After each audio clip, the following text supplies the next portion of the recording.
Hello everyone, स्वागत है आपका अपने इस YouTube channel online study zone में। तो आज है ये हमारा सीट प्रैक्टिस थर्ड, जो कि फुल मॉक टेस्ट है, जिसमें 100 क्वेश्चन शामिल है और कुछ करंट के भी क्वेश्चन शामिल है। तो हमने 2 पार्ट को अच्छे से कंप्लीट कर लिया है। अगर अभी तक आपने उसको नहीं देखा तो हमारे प्लेलिस्ट को चेक कर सकते हैं। तो चलिए शुरू करते हैं आज के पहले प्रश्न को। पहले प्रश्न में दिया गया है कि निम्नलिखित में कौन संविधान प्रारूप समिति के सदस्य थे। तो हमें बताना है कि कौन से प्रारूप समिति के सदस्य थे। तो आपके हो जाते हैं एन गोपालास्वामी, जवाहरलाल नेहरू, ये गलत है, ये संघ समिति के अध्यक्ष थे।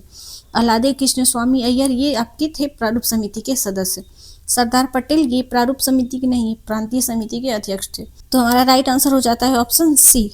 देखिए, प्रारूप समिति का गठन कब किया गया था। तो ये किया गया था आपका 29 अगस्त 1947 को, जिसके अध्यक्ष थे आपके बी आर अम्बेडकर। इसमें टोटल सदस्यों की संख्या कितनी थी। तो 7 थी।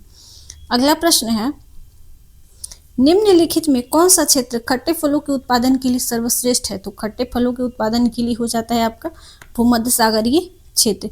इसमें सबसे ज्यादा आपके हो जाते हैं संतरे, नींबू, चकोतरा और कीनू। इसके लिए सबसे उपयुक्त क्षेत्र है ये। अगला प्रश्न है, निम्नलिखित में कौन सा विकल्प सही नहीं है। तो हमें जो सही नहीं है उसको बताना है। तो दूसरा जो गोलमेज सम्मेलन हुआ था 1932 में लंदन में आयोजित किया गया था, ये पॉइंट गलत है। दूसरा जो गोलमेज सम्मेलन हुआ था आपका सितंबर 1931 से दिसंबर 1931 तक चला था आपका, जो कि यहाँ पे दिया गया 1932, ये पॉइंट गलत है। दूसरा है, भारत छोड़ो आंदोलन गांधी जी के द्वारा शुरू किया गया था। तो ये पॉइंट सही है। अगला है, 15 अगस्त 1947 को गांधी जी उत्सव देखने के लिए दिल्ली में नहीं थे, वे कलकत्ता में गए थे और उन्होंने 24 घंटे का उपवास रखा था। तो ये पॉइंट सही है आपका। देखिए, 15 अगस्त 1947 को भारत की स्वतंत्रता का उत्सव देखने के दौरान गांधी जी दिल्ली में नहीं थे, वो कलकत्ता में गए थे। वहां पर हिंदू और मुस्लिम समुदायों के बीच हो रहे सांप्रदायिक हिंसों को रोकने के लिए प्रयास कर रहे थे। उन्होंने वहां पे 24 घंटे का उपवास भी रखा था। 1947 में लॉर्ड माउंटबेटन को वायसराय नियुक्त किया गया था, ये पॉइंट आपका सही है, जो कि वे भारत के पहले स्वतंत्र भारत के पहले गवर्नर जनरल भी कहे जाते हैं, ये लॉर्ड माउंटबेटन। अगला प्रश्न है, इसका राइट आंसर हो जाएगा ऑप्शन ए। अगला प्रश्न है आपका, निम्नलिखित में कौन सी जोड़ी गलत सुमेलित है। तो हमें बताना है कि इसमें कौन सा गलत सुमेलन किया गया। आपातकालीन के दौरान मौलिक अधिकारों का निलंबन, ये वीमर संविधान से लिया गया है। वीमर यानी जर्मनी का संविधान। तो ये पॉइंट सही है, ये पॉइंट सही है आपका। समवर्ती सूची इटली से नहीं, ये समवर्ती सूची इटली से नहीं, आपका ऑस्ट्रेलिया से लिया गया है। राज्यपाल कार्यकाल भारत सरकार के अधिनियम 1935 से लिया गया है, ये पॉइंट आपका सही हो जाता है। मौलिक अधिकार संयुक्त राज्य अमेरिका, ये भी पॉइंट आपका सही है। तो हमारा राइट आंसर हो जाएगा ऑप्शन बी। अगला प्रश्न है, निम्नलिखित कथनों पर विचार करें। देखिए, यहाँ पे 2 पॉइंट देखें, ये हो जाता है आपका पहला पॉइंट और ये होता है आपका दूसरा। तो निर्देशक सिद्धांत भारत सरकार अधिनियम 1935 से में उल्लेखित निर्देशकों का साधन से मिलते जुलते हैं। तो ये पॉइंट आपका सही है। निर्देशक सिद्धांत का विचार अमेरिका के संविधान से लिया गया है, ये पॉइंट गलत है। ये लिया गया है आपका आयरलैंड से। और आयरलैंड अपने स्पेन के संविधान से इसको ग्रहण किया। तो हमारा राइट आंसर हो जाएगा ऑप्शन ए, केवल एक। देखिए, 6 नंबर जो क्वेश्चन है वो थोड़ा सा मिस्टेक है, इसलिए इसको छोड़ के आगे बढ़ते हैं। अगला प्रश्न है, त्र्यंबकेश्वर निम्नलिखित में से किस नदी का उद्गम स्थल है। तो ये हो जाता है आपका गोदावरी। बाकी नदियां हैं, जो आपका महानदी है वो निकलता है आपका, महानदी जो नदी है ये आपका निकलता है छत्तीसगढ़ की सीवा के पास एक दंडकारण्य है वहां से। और ताप्ती नदी निकलता है मध्य प्रदेश के बैतूल जिले से सतपुड़ा पर्वतमाला से। और रावी नदी जो है ये निकलता है आपका हिमाचल प्रदेश के कांगड़ा जिले के पास, जो रोहतांग दर्रा है उसके पास से ये निकलता है। तो राइट आंसर हो जाएगा ऑप्शन डी।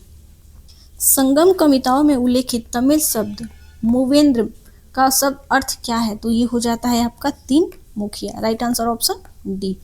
अगला प्रश्न है, प्रथम अफीम युद्ध का समापन करने वाली संधि कौन सी थी। तो बताना है कि जो अफीम युद्ध का समापन किस संधि से हुआ था। तो ये हो जाता है आपका नॉनकिन की संधि। तो प्रथम अफीम युद्ध कब हुआ था, 29 अगस्त 1842 को ग्रेट ब्रिटेन और चीन के मध्य। अगला प्रश्न है, निम्न में कौन वर्ष 1928 में इंडिपेंडेंस फॉर इंडिया लीग के गठन से संबंध थे। तो राइट आंसर बताना है हमें। तो जवाहरलाल नेहरू ये संबंधित थे, सुभाष चंद्र बोस ये भी संबंधित थे, आचार्य नरेंद्र देव ये नहीं थे, जयप्रकाश नारायण ये भी नहीं थे। तो हमारा राइट आंसर हो जाएगा ऑप्शन सी 1 और 2। देखिए आचार्य नरेंद्र देव और जयप्रकाश नारायण ये दोनों ही सोशलिस्ट पार्टी की जो गठित हुई थी ना 1934 में, उससे ये जुड़े हुए थे, बाकी ये इंडिपेंडेंस फॉर इंडिया लीग से नहीं थे। तो हमारा right answer option C. Ashok Chakra Shaurya पुरस्कार खालिस्तान में स्थापित किया गया था, तो इसकी स्थापना कब की गई थी? तो ये किया गया था आपका 1952 में। भारतवर्ष में जल प्रदूषण निरोधक एवं नियंत्रण अधिनियम किस वर्ष पारित किया गया था? तो ये हुआ था आपका 1974 में। बाकी 1986 में ये हुआ था आपका पर्यावरण संरक्षण अधिनियम, और आपका 1981 में हुआ था वायु प्रदूषण निवारण और नियंत्रण अधिनियम, 1972 में हुआ था वन्यजीव संरक्षण अधिनियम। तो हमने चारों ऑप्शंस को डिस्कस कर लिया। Right answer option D. अगला प्रश्न है, किरचॉफ का धारा नियम खालिस्तान के संरक्षण पर आधारित है, जबकि किरचॉफ का वोल्टेज नियम ये खालिस्तान के संरक्षण पर आधारित है। तो ये हो जाएगा आपका आवेश और ऊर्जा। Right answer option C. एकल शब्दावली का प्रयोग किस में होता है? तो एकल जो शब्दावली है वो होता है आपका रिले रेस में। Option B. अगला प्रश्न है, नीचे दिए गए कथनों को पढ़िए। तो 3 कथन दिए गए हैं और हमें बताना है कि कौन सा कथन सही है। तो पहला है सभी प्रोटोजोआ एक कोशिकीय होते हैं, तो ये पॉइंट सही है। और सभी बैक्टीरिया एक कोशिकीय होते हैं, ये भी पॉइंट सही है। सभी कवक एक कोशिकीय होते हैं, ये पॉइंट गलत है। कवक जो होते हैं वो दोनों प्रकार के होते हैं। जैसे हो जाता है आपका कवक होता है आपका एक कोशिकीय होता है, जिसमें आपका होता है ईस्ट, ये एक कोशिकीय होता है। और बहुकोशिकीय में आ जाते हैं आपके मशरूम और फफूंदी, तो ये दोनों प्रकार के होते हैं, एक कोशिकीय ही नहीं हो सकते। इसीलिए हमारा राइट आंसर हो जाएगा ऑप्शन बी 1 और 2। यहाँ ए और बी लिखा गया है, ऑप्शन बी। अगला प्रश्न है, डेवलपमेंट इज फ्रीडम के लेखक कौन है? तो ये हो जाते हैं आपके अमर्त्य सेन। इसका प्रकाशन कब हुआ था? तो ये हुआ था आपका 1999 में। अगला प्रश्न है, किस अभिक्रिया द्वारा पौधे में ऑक्सीजन बाहरी वातावरण से कोशिकाओं में पहुंचता है? तो ये होता है आपका विसरण के माध्यम से। किस प्रक्रिया द्वारा पौधे में ऑक्सीजन बाहरी वातावरण से कोशिकाओं में पहुंचता है? तो ये हो जाएगा आपका ऑप्शन सी, विसरण के द्वारा होता है। देखिए पौधों के स्टोमाटा द्वारा वायुमंडल से ऑक्सीजन एवं कार्बन डाइऑक्साइड गैसों का विनिमय विसरण द्वारा ही होता है, और जो जड़ों द्वारा जल का अवशोषण विसरण के द्वारा होता है, और पौधों में वाष्पोत्सर्जन की प्रक्रिया विसरण द्वारा ही होती है। इसीलिए हमारा राइट आंसर हो जाएगा ऑप्शन सी। अगला प्रश्न है, देखिए ये क्वेश्चन रिपीट हो गया है, डेवलपमेंट एंड एज फ्रीडम के लेखक, तो ये हो जाते हैं आपके Amartya Sen. Lord William Bentinck Bharat का गवर्नर जनरल किस चार्टर एक्ट के द्वारा बना? तो ये हो जाते हैं आपके चार्टर एक्ट 1833। ये मोस्ट इंपॉर्टेंट है, इसमें बहुत सारे बदलाव हुए थे। देखिए इस अधिनियम ने बंगाल के गवर्नर जनरल के पदनाम को बदलकर भारत का गवर्नर जनरल कर दिया था। तो जो परिणाम स्वरूप हुआ कि जो लॉर्ड विलियम बेंटिंग है, ये आपके जो पहले बंगाल के गवर्नर जनरल थे, इस परिवर्तन के बाद भारत के पहले गवर्नर जनरल बनाए गए थे। तो आपके भारत के पहले गवर्नर जनरल बनाए गए। इसने ईस्ट इंडिया कंपनी की व्यावसायिक गतिविधियों को पूरी तरह से समाप्त कर दिया, और कंपनी पर अब केवल प्रशासनिक निकाय बन गई थी। और जो ये आपका था चार्टर एक्ट 1813, इसने ईस्ट इंडिया कंपनी के एकाधिकार को समाप्त कर दिया, जिसके कारण हुआ कि चाय और चीन के साथ व्यापार। और है ये आपका चार्टर एक्ट 1813, तो इसने ईस्ट इंडिया कंपनी के व्यावसायिक गतिविधियों को पूरी तरह से समाप्त कर दिया और कंपनी को केवल प्रशासनिक इकाई बनाकर रख दिया। और इसमें मुख्य परिवर्तन ये हुआ कि इसने चाय और चीन के साथ व्यापार को छोड़कर भारत में ब्रिटिश व्यापारियों के लिए खोल दिया। इसके अलावा इसने ईसाई मशीनरी को भारत में धर्म प्रचार की अनुमति दे दी। भारत में शिक्षा के लिए प्रतिवर्ष 1 लाख रुपए भी आवंटित किए गए। तो इन सारे पॉइंट को आप लोग याद रखेंगे। इसका राइट आंसर हो जाएगा ऑप्शन। अगला प्रश्न है, भारतीय राष्ट्रीय कांग्रेस का जो 1996 का अधिवेशन था निम्नलिखित में किसके लिए विख्यात है? तो ये हो जाता है आपका, इसमें पहली बार राष्ट्रगीत गाया गया था, जो कि इसके अधिवेशन की अध्यक्षता किसने किया था? तो रहमतुल्लाह सयानी के द्वारा किया गया था, जिसमें पहली बार वंदे मातरम गाया गया था। स्वदेश बंधप की स्थापना किसने की थी? तो इसकी स्थापना आपकी अश्विन कुमार दत्ता ने की थी। निम्नलिखित कथनों पर विचार कीजिए। 2 कथन दिए गए हैं, बताना कौन सा कथन सही है। तो व्यापारिक गतिविधियां तृतीयक गतिविधियां होती हैं, ये पॉइंट सही है आपका। तृतीयक गतिविधियां सेवा क्षेत्र के अंतर्गत आती हैं, तो ये भी पॉइंट सही है। तो हमारे दोनों पॉइंट सही, इसलिए राइट आंसर हो जाएगा ऑप्शन सी। पंचायती राज के चुनाव में खड़े होने के लिए एक व्यक्ति की आयु होनी चाहिए, तो कितनी होनी चाहिए? तो पंचायतों के लिए आपका हो जाता है 21 वर्ष, और विधानसभा या फिर लोकसभा के लिए हो जाता है आपका 25 वर्ष, और राष्ट्रपति और राज्यपाल के लिए हो जाता है आपका 35 वर्ष। इसका राइट आंसर हो जाएगा ऑप्शन ए। संविधान प्रारूप समिति के समक्ष प्रस्तावना का प्रस्ताव किसने रखा था? तो ये रखा था आपका जवाहरलाल नेहरू के द्वारा। कब रखा गया था? तो 13 दिसंबर 1946 को रखा गया था। अगला प्रश्न है, क्षेत्रीय परिषद किस प्रकार का निकाय है? तो क्षेत्रीय परिषद जो है आपका वो सांविधिक निकाय है, ऑप्शन बी। अगला प्रश्न है, हथनी कुंड परियोजना किस नदी पर स्थित है? तो हथनी कुंड जो परियोजना है आपका ये यमुना नदी पर स्थित है। महाड़ सत्याग्रह का नेतृत्व किसने किया था? तो ये भीमराव अंबेडकर के द्वारा किया गया था। 20 मार्च 1927 ईस्वी को महाराष्ट्र के रायगढ़ जिले में एक महाड़ स्थान था, वहां पर दलितों को सार्वजनिक चौदार तालाब से पानी पीने और इस्तेमाल करने का एक अधिकार दिलाने के लिए इन्होंने ये सत्याग्रह किया था। Right answer option A. अगला प्रश्न है, किस पुस्तक को बंगाली देशभक्ति की बाइबिल कहा जाता है? तो ये कहा जाता है आपको आनंद मठ को। तो आनंद मठ के लेखक कौन है? तो बंकिम चंद्र चट्टोपाध्याय। इसका प्रकाशन कब हुआ था? तो 1882 में हुआ था। और जो गीतांजलि है ये रविंद्रनाथ टैगोर की कविता है, इसलिए इसके लिए रविंद्रनाथ टैगोर को 1913 में नोबेल पुरस्कार मिला था। और गोरा जो है ये रविंद्रनाथ टैगोर का ही एक प्रसिद्ध उपन्यास है। अगला प्रश्न है, 1922 में निम्नलिखित में किसके द्वारा उद्गार व्यक्त किया गया कि भारतीय संविधान भारतीयों की इच्छा अनुसार होगा? तो ये किया गया था आपका महात्मा गांधी जी के द्वारा। Right answer option C. सत्याग्रह के 3 प्रमुख स्वरूप कौन कौन से हैं? तो ये हो जाते हैं आपके असहयोग, सविनय अवज्ञा और बहिष्कार। Right answer option A. युद्ध में विशेष पराक्रम दिखाने वाले योद्धा को कौन सी उपाधि दी जाती थी? तो ये दिया जाता था आपका क्षेत्रीय शिरोमणि। अगला राइट आंसर ऑप्शन ए। अगला प्रश्न है, साल्सेट द्वीप भारत की किस राज्य में स्थित है? तो साल्सेट जो द्वीप है आपका महाराष्ट्र में स्थित है, ऑप्शन बी। दूध सागर झरना कहाँ स्थित है? तो दूध सागर जो झरना है आपका गोवा में है, और यहीं पे आपका एक भगवान महावीर वन्यजीव अभ्यारण्य भी है। ये जो दूध सागर झरना है आपका मांडवी नदी पर स्थित है। बाल विवाह प्रथा को नियंत्रित करने हेतु 1862 में सिविल मैरिज एक्ट ने लड़कियों के विवाह की न्यूनतम आयु निर्धारित की थी। तो लड़कियों के लिए किया गया था आपका 14 वर्ष और लड़कों के लिए किया गया था 18 वर्ष, ऑप्शन ए। सागा दावा किस राज्य का त्योहार है? तो सागा दावा ये त्योहार है आपका सिक्किम का।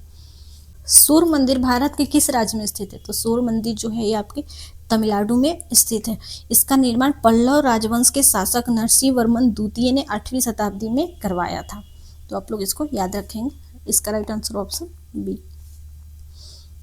देव समाज का संस्थापक निम्न में से कौन था? तो देव समाज की स्थापना किनके द्वारा की गई थी? तो ये किया गया था शिव नारायण अग्निहोत्री के द्वारा किया गया था। इसका लगभग आपका हो जाता है 1887 ईस्वी में। 1887 ईस्वी में इन्होंने किया था, मैंने गलत लिख दिया, 1887 ईस्वी।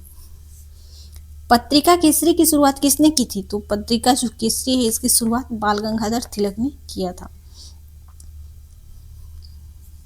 भारत के संविधान का भाग 3 संबंध है, तो भाग 3 किससे संबंधित है? तो ये आपका हो जाता है मूल अधिकार से। Right answer option C. देखिए, राज्य के निर्देशक जो तत्व है ये हो जाते हैं आपके भाग 4 में, और नागरिकता हो जाता है आपका भाग 2 में, और ये मूल कर्तव्य हो जाते हैं आपकी 4 का ए, जिसे 42वें संविधान संशोधन के द्वारा जोड़ा गया था। किस मंदिर को द्रविड़ चोल कला शैली का उत्कृष्टतम उदाहरण माना जाता है? तो ये माना जाता है आपका वृद्धेश्वर मंदिर को, जिसका निर्माण करवाया था आपका राजा राज प्रथम ने। अगला प्रश्न है, भारत में खाली स्थान को आमतौर पर ज्वारीय वन के रूप में जाना जाता है, तो किसे जाना जाता है? तो ये हो जाते हैं आपके मैंग्रोव वन, और भी होते हैं दलदली भूमि या फिर डेल्टाई वन, इन सभी को ज्वारीय वन के रूप में जाना जाता है। 1937 में देसी भाषा के माध्यम से बुनियादी शिक्षा देने के लिए गांधी जी के प्रस्ताव का समर्थन करने के लिए शिक्षा सम्मेलन कहाँ आयोजित किया गया था? तो ये किया गया था आपका वार्धा। वार्धा कहाँ है? ये आपका महाराष्ट्र में। Right answer option D. अगला प्रश्न है, झारखंड में स्थित गोमिया किसके लिए जाना जाता है? तो झारखंड में जो गोमिया है किसके लिए फेमस है? तो ये हो जाते हैं आपके विस्फोट फैक्ट्री के लिए। ये जो है विस्फोट फैक्ट्री भारत की सबसे बड़ी और एशिया की सबसे पुरानी औद्योगिक विस्फोट फैक्ट्रियों का एक घर है। ये बहुत ही फेमस है, इसलिए आप लोग इसको याद रखेंगे। Right answer option D. निम्नलिखित नृत्यों में कौन गरीबों की कथकली के नाम से जाना जाता है? तो गरीबों की कथकली जो होता है आपका होता है Ottan Thullal. Right answer option B. सुलभ समाचार पत्र का प्रकाशन किसने किया था? तो सुलभ जो समाचार पत्र था इसका प्रकाशन केशव चंद्र सेन के द्वारा किया गया था। तो इसका प्रकाशन जो है आपका कोलकाता से किया गया था 16 नवंबर 1870 ईस्वी को। Right answer option D. अगला प्रश्न है, 1833 के चार्टर अधिनियम के संदर्भ में निम्नलिखित कथनों पर विचार करें। तो कथन दिए गए हैं और हमें बताना है कौन सा कथन सही है। इस राजलेख द्वारा देश की शासन प्रणाली का विकेंद्रीकरण कर दिया गया। तो ये पॉइंट सही है आपका। विधिक परामर्श हेतु गवर्नर जनरल की परिषद में विधि सदस्य के रूप में चौथे सदस्य को शामिल किया गया। ये भी पॉइंट आपका सही है, तो हमारा राइट आंसर हो जाएगा ऑप्शन सी। देखिए जो 1833 का चार्टर अधिनियम है इसको आप लोग अच्छे से पढ़ेंगे और बाकी सभी फैक्ट्स को भी आप लोग याद रखेंगे। अगला प्रश्न है, निम्नलिखित में कौन सुमेलित नहीं है? तो जो नहीं है वो हमें बताना है। गढ़चट पर्वतमाला, तो ये उड़ीसा में है, ये पॉइंट आपका सही है। महादेव पर्वतमाला ये मध्य प्रदेश में है। मिकिर पर्वतमाला ये आपका असम में है। और शिवराय पर्वतमाला आंध्र प्रदेश में। पॉइंट गलत है, ये आपका तमिलनाडु में है, इसीलिए हमारा right answer option D. Graphite में कार्बन परमाणुओं की परतें में व्यवस्थित होती है, तो कैसे व्यवस्थित होता है? Hexagonal. Right answer option C. Akbar ने किसको अमीर उल उमरा की उपाधि दी थी? तो अकबर ने दिया था, तो ये किसे दिया गया था? तो ये भगवान दास को दिया था। Option B. बाबर ने बादशाह की उपाधि कब धारण की थी? बादशाह हो गया फिर बादशाह हो गया, ये जो उपाधि थी इसने 1507 में धारण की थी काबुल पर विजय प्राप्त करने के बाद। अगला प्रश्न है, एप्सम साल्ट को कहते हैं, एप्सम साल्ट को क्या कहा जाता है? तो ये कहा जाता है आपका magnesium sulphate. Option C. Sikandar ने जब भारत पर आक्रमण किया उस समय मगध का शासक कौन था? तो मगध के शासक हो जाते हैं आपके नंद। तो जो शासक यहाँ का कौन था? तो घनानंद था। तो घनानंद का शासन था यहाँ पे। सिकंदर ने भारत पर कब आक्रमण किया था? 326 ईसा पूर्व में आक्रमण किया था। इसको याद रखेंगे आप लोग। इसका राइट आंसर हो जाएगा ऑप्शन बी। दिव्य जीवन संघ के संस्थापक, तो दिव्य जो जीवन संघ है इसकी स्थापना स्वामी शिवानंद ने की थी 1936 ईस्वी में। मुगल भाषा और साहित्य के संदर्भ में निम्नलिखित कथनों पर विचार कीजिए। जो कथन सही नहीं है वो बताना है। तो रुबाई 4 पंक्तियों की एक कविता या दोहा होता था, तो ये पॉइंट गलत है। अबुल फजल की प्रसिद्ध रचना मज उल बहरीन, 2 सागरों का मिलन में हिंदू धर्म और इस्लाम को एक ईश्वर तक पहुंचाने को मार्ग को बताया है। ये भी पॉइंट गलत है, दोनों ही पॉइंट गलत है। हमारा राइट आंसर हो जाएगा ऑप्शन सी। देखिए रुबाई फारसी में उत्पन्न एक कविता है। फारसी में उत्पन्न एक कविता है जिसमें 4 पंक्तियों का एक समूह था। दारा सिको की रचना है। ये जो रचना है ये अबुल फजल की नहीं, दारा सिको की है। तो ये भी पॉइंट गलत था, इसीलिए राइट आंसर ऑप्शन सी। मौर्यकालीन भारत में भूमि कर जो कि राज्यों की आय का मुख्य स्रोत था वो किस अधिकारी द्वारा एकत्र किया जाता था? तो सीताध्यक्ष के द्वारा ये इकट्ठा किया जाता था। अगला प्रश्न है, आंत सूद और खाद विषाक्तता का कारण हो सकता है? तो ये होते हैं आपके विषाणु या फिर जीवाणु। तो राइट आंसर हो जाएगा ऑप्शन ए 1 और 2। ब्रिटेन की हाउस ऑफ लॉर्ड्स ने किस अंग्रेज अधिकारी को ब्रिटिश साम्राज्य का शेर कहा था? तो ये कहा था जनरल डायर को, जिसने जलियांवाला बाग हत्याकांड में इनका समर्थन था। तो राइट आंसर है इसका ऑप्शन डी। सह्याद्री बाघ अभयारण्य किस राज्य में स्थित है? तो सह्याद्री जो बाघ अभयारण्य है ये आपका महाराष्ट्र में है। सामुदायिक विकास कार्यक्रम का सबसे मुख्य लक्षण क्या है? तो जो सामुदायिक विकास कार्यक्रम है इसका लक्षण है आपका जनता की भागीदारी, ऑप्शन ए। मराठी पाक्षिक बहिष्कृत भारत में किसने आरंभ किया था? तो ये भीमराव अंबेडकर ने आरंभ किया था। ये कब किया था? तो 1927 में इन्होंने किया था। इसका मुख्य उद्देश्य था कि अछूतों और समाज से वंचित वर्गों के अधिकारियों की वकालत करना और उनकी समस्याओं को सामने लाना। Right answer option B. Visvesvaraya iron एवं स्टील लिमिटेड स्थित है, ये कहाँ स्थित है? आपका भद्रावती। भद्रावती कहाँ है आपका? तो कर्नाटक में ये। Right answer option B. अगला प्रश्न है, एक कोड ऑफ हिंदू लॉ के नाम से किस संस्कृत ग्रंथ का सर्वप्रथम अंग्रेजी में अनुवाद हुआ था? तो ये हुआ था आपका मनुस्मृति का, ऑप्शन बी। कोठारी शिक्षा आयोग कब एक उच्च स्तरीय शिक्षा आयोग का गठन किया गया? तो ये किया गया था आपका 1964 में, ऑप्शन सी। आर्थिक विकास के दृष्टिकोण से भारत की गिनती होती है, तो भारत की जो गिनती होती है विकासशील राष्ट्र के रूप में होती है। स्टेनलेस स्टील के पैन आमतौर पर तांबे के तल के साथ प्रदान किए जाते हैं, ऐसा क्यों होता है? तो स्टेनलेस स्टील की तुलना में तांबा का जो उष्मा है वो बेहतर सुचालक होता है, इसलिए ऐसा किया जाता है, ऑप्शन सी। वसा का पूर्णतः पाचन कहाँ होता है? तो वसा का पूर्णतः पाचन जो होता है वो होता है आपका छोटी आंत में। शर्करा के एल्कोहल में बदलने की प्रक्रिया क्या कहलाती है? तो ये कहलाता है आपका किण्वन। निम्नलिखित में कौन सा कथन सत्य है? तो हमें सत्य कथन को बताना है। जल वाष्प केवल मानसून के दौरान वायु में मौजूद होता है, ये पॉइंट गलत है। जो वाष्पन होता है आपका वायुमंडल में हमेशा मौजूद होता है, ना कि केवल मानसून में होता है। जल महासागरों, नदियों और झीलों से वाष्पित होकर वायु में मिलता है, परंतु मिट्टी से वाष्पित नहीं होता, ये पॉइंट गलत है। मिट्टी से भी वाष्पित होता है। जल के जल वाष्प में परिवर्तन की प्रक्रिया वाष्पन कहलाती है, ये पॉइंट सही है आपका। जल का वाष्पन केवल सूर्य के प्रकाश में ही होता है, ये पॉइंट गलत है। जो वाष्पन है आपका किसी भी तापमान पर हो सकता है, इसीलिए पॉइंट गलत है। तो राइट आंसर हो जाएगा आपका ऑप्शन सी। निम्नलिखित में कौन सा क्षार चूने के पानी में पाया जाता है? तो चूने के पानी में कौन सा पाया जाता है आपका? तो ये होता है आपका कैल्शियम हाइड्रोक्साइड।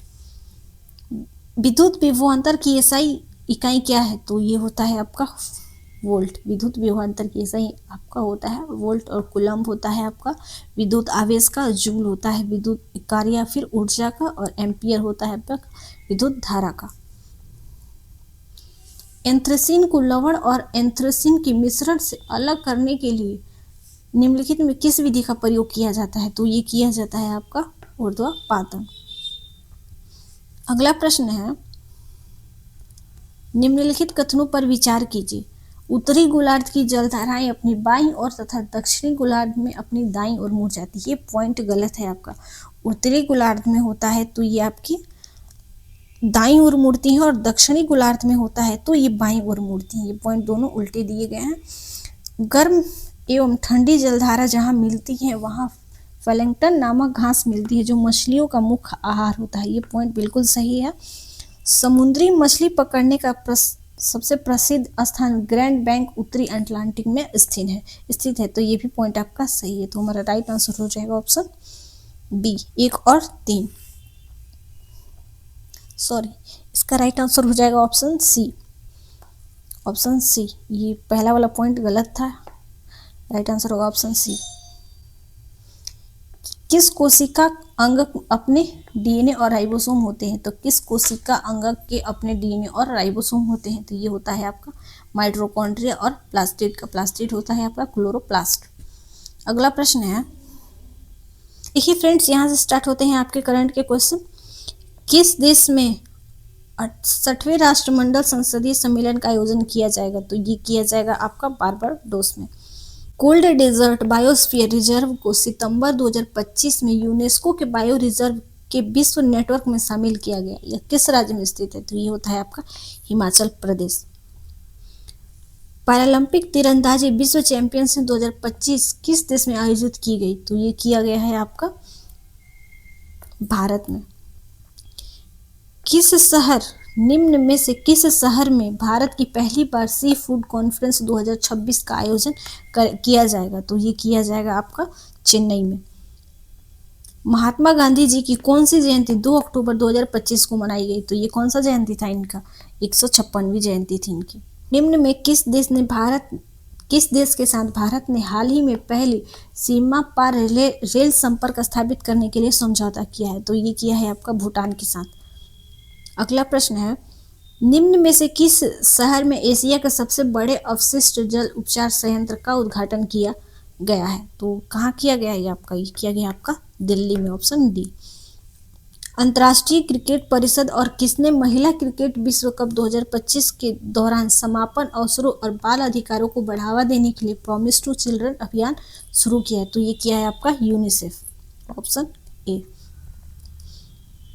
किस राज्य के पर्यटन विभाग को वैश्विक पर्यटन पुरस्कार 2025 प्रदान किया गया? तो ये प्रदान किया गया है आपका आंध्र प्रदेश को। किन शहरों के बीच भारतीय रेलवे की पहली सुनिश्चित ट्रांजिट टाइम कंटेनर ट्रेन सेवा शुरू की गई? तो ये किया गया है आपका दिल्ली और कोलकाता के बीच में। निम्न में किस राज्य में भारतीय सेना ने ड्रोन कवच सैन्य अभ्यास किया? तो ये कहाँ किया था आपका? तो ये हो जाता है आपका अरुणाचल प्रदेश। किसे पर्यावरण विज्ञान में प्रतिष्ठित तमिलनाडु वैज्ञानिक पुरस्कार 2022 से सम्मानित किया गया? तो ये किया गया है आपका आर आर्थर जेम्स को, आर आर्थर जेम्स। किस शहर में बॉक्सिंग फेडरेशन ऑफ इंडिया द्वारा पहली बार BFI कप 2025 का आयोजन किया गया? तो ये किया गया है आपका चेन्नई में। भारत और कौन सा देश पहली दृष्टिबाधित महिला T20 क्रिकेट विश्व कप का आयोजन करेगा? तो ये करेगा आपका श्रीलंका। भारत और श्रीलंका दोनों ने किया है, तो इसको आप लोग याद रखेंगे। किस शहर में 11वें विश्व हरित अर्थव्यवस्था शिखर सम्मेलन आयोजित किया गया? तो ये किया गया है आपका दुबई में, ऑप्शन सी। भारत को आर्थिक स्वतंत्रता सूचकांक 2025 में कौन सा स्थान प्राप्त हुआ? तो भारत को प्राप्त हुआ है वो 128वां। टाटा समूह और एयरबस द्वारा किस राज्य में भारत की पहली निजी हेलीकॉप्टर असेंबली लाइन स्थापित की जाएगी? तो ये किया जाएगा आपका कर्नाटक में। निम्न में किस राज्य में बथुकंपा उत्सव मनाया जाएगा? तो बथुकंपा उत्सव जो कहाँ मनाया जाता है? तो ये तेलंगाना में मनाया जाता है। किस दिन राष्ट्रीय वन्यजीव दिवस मनाया जाता है? तो ये मनाया जाता है आपका 4 अक्टूबर को। किसने युवा सशक्तिकरण के लिए माई भारत मोबाइल ऐप नामक एप्लीकेशन को लॉन्च किया? तो ये किया गया है मनसुख मंडाविया के द्वारा। केंद्रीय मंत्री भूपेंद्र यादव ने किस शहर में वन्यजीव सप्ताह के उपलक्ष्य में नमो वन की आधारशिला रखी? तो ये रखा गया है आपका मानसेर में, ऑप्शन ए।